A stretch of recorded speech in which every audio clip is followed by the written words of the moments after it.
What kind of scenario or situation do you think is playing out here? Well, I can say without any fear of contradiction that Mr. Godwin Emefiele is not in Nigeria. He hasn't returned to the country because he's been quietly declared wanted by the State Security Service. Again, this can only happen in a banana republic, where the governor of the central bank of a country will be accused of a grave offense of terrorism financing. The details are not stipulated. The details are not outlined. And these guys play on our collective intelligence because they know that we are very forgetful. In 2014, his immediate predecessor,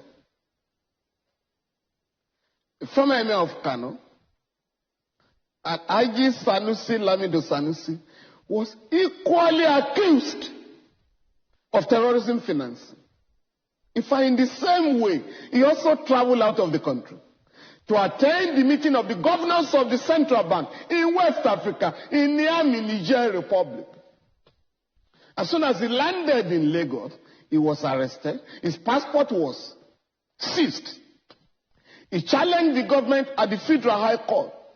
And lo and behold, in the counter affidavit filed by the State Security Service, it was alleged that he was being investigated for terrorism financing.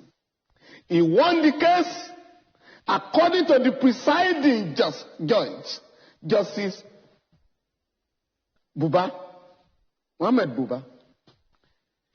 The allegation of terrorism financing was an afterthought designed to divert the course of justice.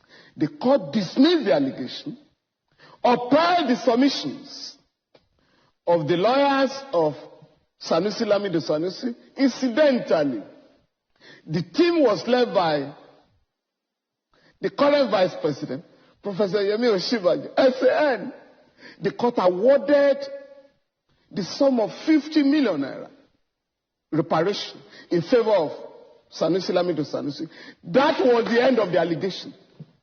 So you can't raise such serious allegation against the governor of a central bank, and at the end of his removal or forced exit, you then pretend as if nothing has happened.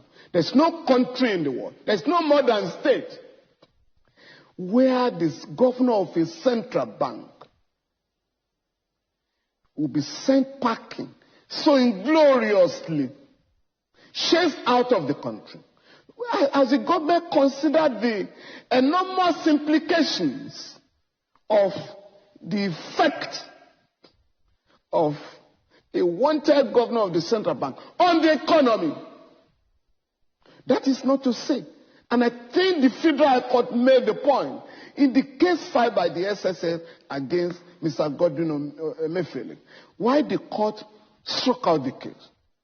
That you can't ask me to give you an order to arrest a citizen. If you have your evidence that he has committed the offense alleged, please, you don't need a court order to arrest him. And that is the law. And by the way, no court in Nigeria or anywhere has the power to confer immunity on any citizen that has not been sold, taken out of temporarily. If you are not one of the 74 people who are entitled to immunity in Nigeria, and that is the president, the vice president, the governors and deputy governor, no other person can enjoy immunity. No. So you can't say don't arrest a citizen if there is reasonable suspicion that he has committed an offense.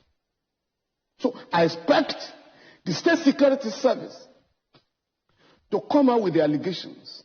And if Mr. Emefiele is not going to return to the country, file a charge in the Federal High Court so that he can get his lawyers, he can prepare his defense. But a government must not engage in cheap blackmail. And Seun, I can tell you, I'm completely flabbergasted that the president of our country has not intervened either to call the State Security Service to order or to order Mr. Emefiele to return to the country or be fired. But we can't go on like this as if we are operating in a banana republic. It's so embarrassing. Because I hope these guys are aware that Nigeria